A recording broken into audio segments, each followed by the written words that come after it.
Get a few aggravated assaults. The first one, I guess we'll start off with, was around 12:30 a.m. this morning. That was in the 1800 block of East 5th Street. This, I guess I'll just preface this by saying we don't have a whole lot of information on what happened. There were several reports about gunshots in the area. As officers were arriving, there was a couple of vehicles that left. One of them was a pickup truck. That pickup truck, just a short time after that, showed up at the hospital and had two boys that had gunshot wounds. One of them is a 17-year-old, the other is a 14-year-old. They were taken to the hospital, given treatment, and really that's about it. They gave us, at least one of them gave us a few different versions about what happened. When the officers, they ended up finding some shell casings. I think it was near 5th Street and Lewis Avenue, and he was claiming that it happened someplace else. And when they asked him about the shell casings that were found, he basically said he wasn't talking anymore and didn't give any information. The 14-year-old just wouldn't provide anything at all. So we don't have a whole lot of information about what happened, who was involved, what led up to that. The injuries both of them received are non-life-threatening injuries, so they, like I said, had treatment at the hospital. That's basically all we have at this point in time. So we'll hopefully get some more cooperation, or get some cooperation from them at some point in the future, but I don't really have any idea about what happened in that case. The two victims were boys, you said? Both of them are boys, yeah. And did police talk to the person who took them to the hospital? Yeah, they didn't have any information about what happened either. They basically just gave them a ride, so. Were the two boys related? No, they're not related.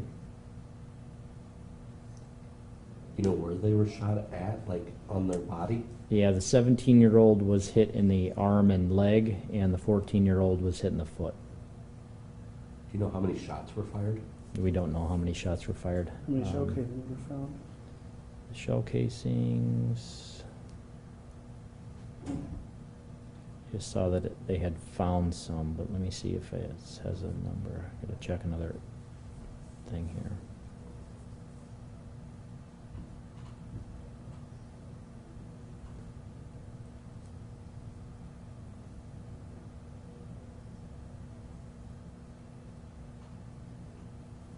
Looks like 4 shell casings were found. Did it say if they're 22s or what they were? It does have the size. I'll just keep that for now, just for investigative reasons. But yeah, we know what caliber the weapon was, Any or at least the firearms? shell was. No firearms were recovered.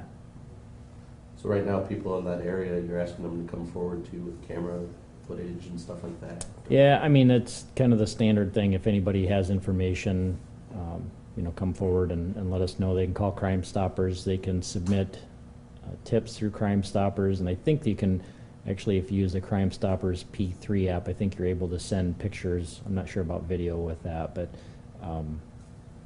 we can always do what we can to keep their name out of it, especially if they have some video evidence. But at this point in time, we've got the 2 victims that don't want to cooperate, that aren't sharing information. So if anybody knows anything, we'd sure like them to come forward and let us know what happened so we can piece everything together. So what we know now is several reports come in of gunshots in the area. Police arrive. As they're arriving, this pickup is leaving and has those 2 boys that are taken to the hospital, and they don't want to speak. Are there any reports of arguing beforehand? Any other No, people there's in the area? nothing about anything that led up to that. It was just the gunshots that happened, and then obviously the follow-up that happened after that point. Any drugs or anything found on scene or on the I boys? didn't see anything about any drugs that were mentioned. Okay. All right, the next one we had, this was it was a guy that was threatened with a knife. He was alerted from a Ring camera that somebody had entered a car and saw a woman inside that. When he confronted her, she pulled a knife and threatened him. He was able to hold her down until police arrived, but no injuries with that, so she was arrested. The next one, that was in the 900 block of North Cliff Avenue, and that was a woman that was stabbed. She had a cut to her arm. She was pretty intoxicated, so wasn't able to provide a whole lot of details. Said it happened outside the apartment complex, but that's really all we have. When the officers got there, they didn't find anybody in the area, so we don't have any suspects at this point. And the last one, that was a guy that showed up at the hospital with a gunshot wound to his leg. That's another example, he wouldn't provide any details on what happened. He said it happened a few days ago. I'm not sure if that was just recently a few days ago or like a week or more, but non-life-threatening injury. Apparently the wound hurt enough now that he decided to seek medical attention because he knew that police would be called and questions would be asked. So, and that one we don't have any idea where it happened or who was involved. You Oh, said sorry. it was to the leg, correct? To the leg, yeah. Just one gunshot wound? One gunshot wound to the leg, yeah. How old was he? How old is he? Yeah, he is.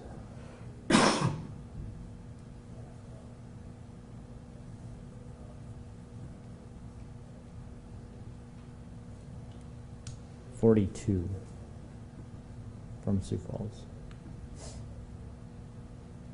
No, with a lot of these cases, and you've kind of mentioned of people showing up with either stab wounds, gunshot wounds at the hospital, and not wanting to cooperate with police. What's, I guess, the reason behind that in most cases? What's the reason behind that? Yeah. I can't answer that. I mean, each case I'd say would be different, but it's up to those people whether they want to share that information. I mean, they're victims of a crime, and obviously if somebody's been shot or stabbed, it's a pretty serious crime, but we can't make somebody give us information about what happened. And it's, I mean, in these cases, the victims don't want to share information for whatever reason. I mean, we'll have investigators that'll reach out and talk to them and find out if they change their mind, but if they don't want to share information, we're not going to be digging into these crimes to really find out because we don't have cooperating victims, and if they're not going to help us, then we're probably not going to, I mean, there's enough other victims out there that want police help, and so we're not going to waste our time if we have uncooperative victims. Yeah, I guess, and why, I just don't know. I can't give you that. I mean, over the years, I've seen, reading through the reports, some people have said that they'll take care of things themselves. Some people just don't want to share.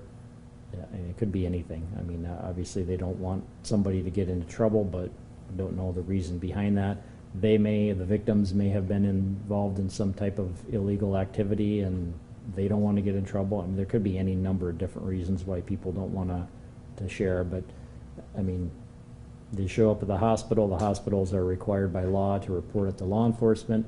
We come out there and, you know, our goal is to assist the victims and find out who caused them harm and obviously hold them accountable for their actions. But if the victims don't want to do anything, there's not a whole lot that we can do to compel them to give that information. Okay, so the other assaults are just reports. The burglaries, one was a business, one was a house. The disorderlies, false impersonation, one involves a juvenile, another guy in traffic. Family disputes are domestics and protection order violations. Nothing big from the frauds or larcenies. No big quantities on the narcotics. The sex offense, that was a sex offender that didn't register. Another one was a report. Nothing suspicious with either unattended death. The vandalisms, we had a couple of cars that were damaged and some graffiti. And the weapons violation, that was an accidental discharge. We had a couple of guys that were inside a home. That was in the 5200 block of South Yarrow Trail. It's around 9:30, but one of them had a handgun, was showing the other the handgun, and it went off. One person was shot in the leg. The guy that was handling the gun, it was his gun. It was just an accidental thing. So non-life-threatening injuries with that. So does that, in that type of a case, does that guy face charges then, or how does that? He can, I think, here. A lot of the time, I won't say a lot of the time, there could be it looks like they issued him a ticket for reckless discharge of a firearm. That's probably the most common one. We don't always see charges in this. Sometimes the state would review it and make a determination if there'd be charges, but the ones when there's been an arrest or a charge, reckless discharge is probably the most common. So in this case, he was given a citation, so there'll be a court date at some point.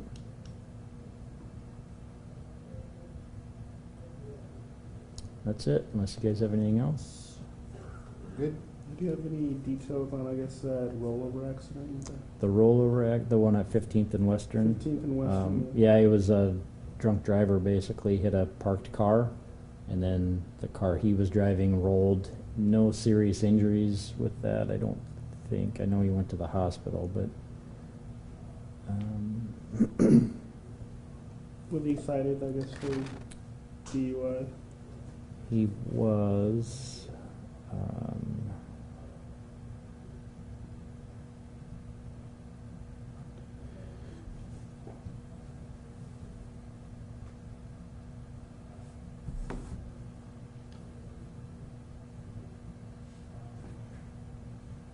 I don't know.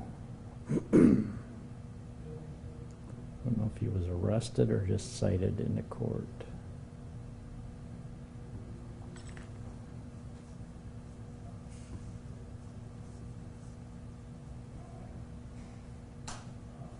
I think he was just given the citation for court. Doesn't look like he was actually taken to jail. Okay.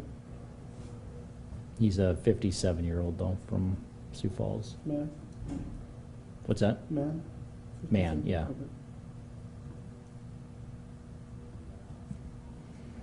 Anything else? Okay, thanks.